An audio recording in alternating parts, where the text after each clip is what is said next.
Om Ajnanatimirandhasya Jnananjana Chakshur Unmilitam Yena Tasmai Sri Guruve Namaha. Sri Chaitanya Manobishtam Stapitam Yena Bhutale Swayam Rupa Kadamayam Dadati Swapadantikam. Sri Krishna Chaitanya Prabhu Nityananda Sri Advaita Gadadhar Srivasadi Gaura Bhakta Vrinda. Hare Krishna Krishna Krishna Hare Hare, Hare Rama Rama Rama Hare Hare.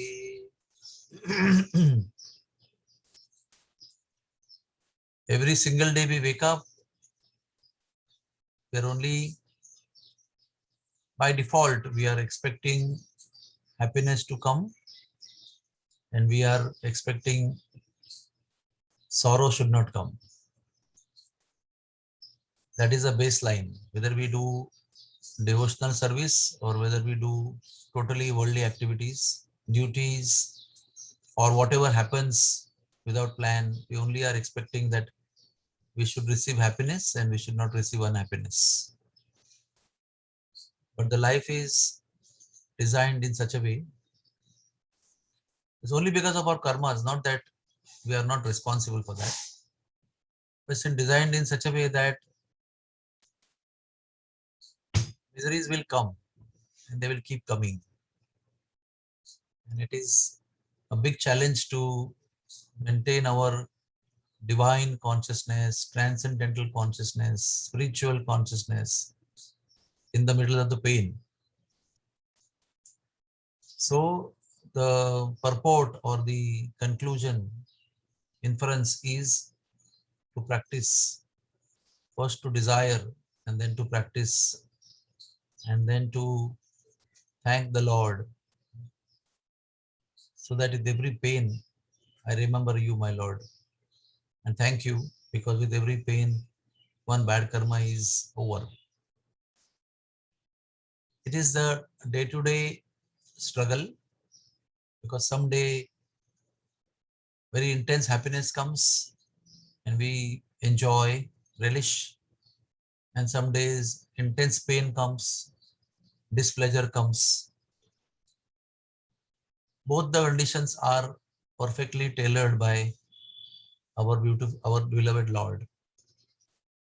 And even if we are unable to thank the Lord in the middle of the pain, if we can, it is very good. But if we cannot, then at least when the pain subsides, we should thank the Lord. When the unpleasant event ends or gets over, we should thank the Lord, because all these mixtures of pleasure and displeasure are designed by the Lord for us, for our ultimate purification and for our ultimate bringing us closer to the Lord. If we understand it like this, if we take it like this and live our life like that, then each and every event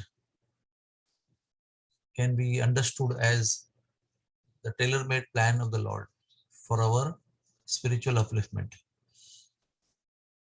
In any case, whether there is too much happiness or too much sorrow, too much pain, we have to focus our mind on the Lord. What is most important is, did we focus our mind on the Lord when there was pain, when there was unpleasant event, sorrow, familial disputes, financial problems? Were we able to focus on the Lord and raise our hands to the Lord and pray to Him? Were we able to pray to Him? And it is not very difficult. It is difficult, but it's not very difficult, or it's never impossible. By practice and by desire and by power of prayer, it is possible. Because the moment we say, thank you, my Lord, immediately unbelievable energy, unbelievable mercy of the Lord enters in you. Sometimes we can't understand the empowerment that comes in us to face the situation which we are going through just by being able to say thank you. So, all the methods are given to us. We should simply understand that all these so-called pleasures and so-called pains are results of our activities only, and they are not permanent. They are all temporary. They come and they go.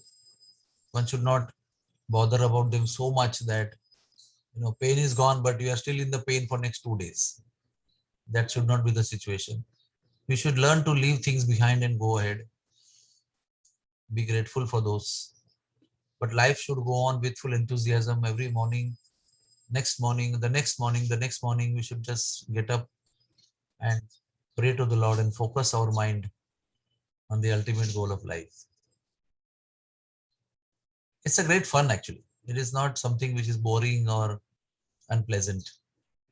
It is a very, if you look at it in proper perspective, you will understand it's a beautiful thing, because you come to know who love you, who come to know who don't love you, you come to know who care for you, who don't care for you. Everything is revealed to you, mostly in the painful situation. So it's a wonderful thing. In happiness, you'll never come to know who loves you. But in displeasure, in challenges, you'll come to know who is yours, who is not yours. And you will come to know also that in all the conditions of life, the Lord is always on your side. He never leaves you, whether you are in pain or you are in happiness. We may forget him in happiness, but he's always there. And we may call him in the pain, and he's always there. So he's our eternal, loving, compassionate, kind friend, companion. And that's why we need to thank him. And the best way to thank him is to chant Hare Krishna.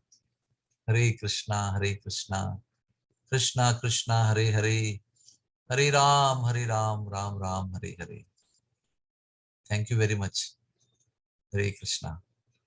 Is there any question?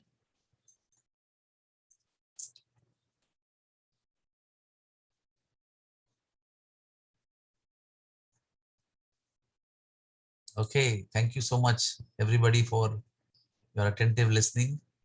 Happy chanting. Please pray that all of us will be able to thank the Lord with every challenging situation. Life will be glorious. Life will be opulent. Life will be very rich. And we will all reach one day to the richest person. Thank you very much. Hari Bol.